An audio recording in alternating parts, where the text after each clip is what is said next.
এই পবিত্র মাতৃভূমিকে আজ হোক কাল হোক আল কোরআনের বাংলাদেশ গড়েই আমরা ক্ষান্ত হব।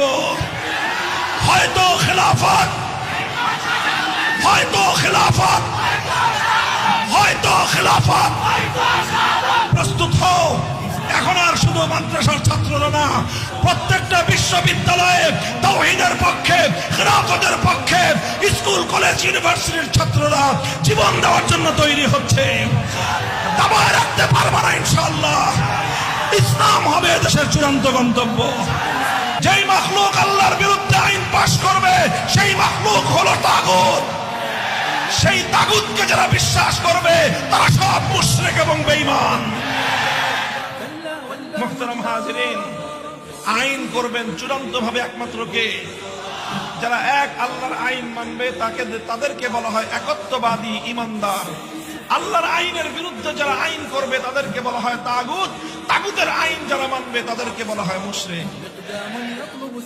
মুহতারাম হাজিরিন, এইবার যদি আপনারা তালাশ করেন আপনাদের সমাজে এই ঈমান এবং এই যে তাওহীদ এবং তাগুতের যে পরিচয় আমি দিলাম, এই পরিচয়ের ম্যাগনিফাইং গ্লাস দিয়ে, এই পরিচয়ের যদি আপনি এই পরিচয়ের গ্লাস দিয়ে, ম্যাগনিফাইং গ্লাস দিয়ে, দূরবীন দিয়ে যদি আপনি খুঁজেন, আপনার সমাজে অসংখ্য অগণিত হাজি পাবেন বেঈমান।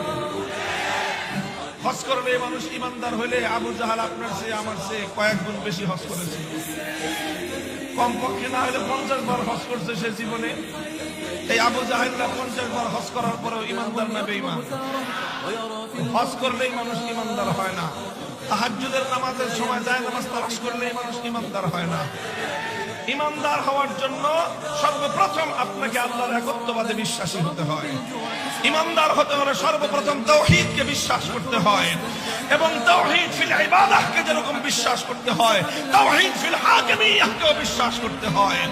তাওহীদ ফিল ইবাদাহ, ইবাদতের একত্ববাদকে না মানলে একজন মানুষ যেরকম একত্ববাদী বিশ্বাসী ইমানদার থাকতে পারে না, আইন তৈরি করবার ক্ষেত্রেও আল্লাহর তাওহীদ ফিল হাকিমিয়াহকে না মানলে একজন মানুষ ইমানদার এবং বিশ্বাসী থাকতে পারে না, সে মুশরিক এবং তাগুতে পরিণত হয়।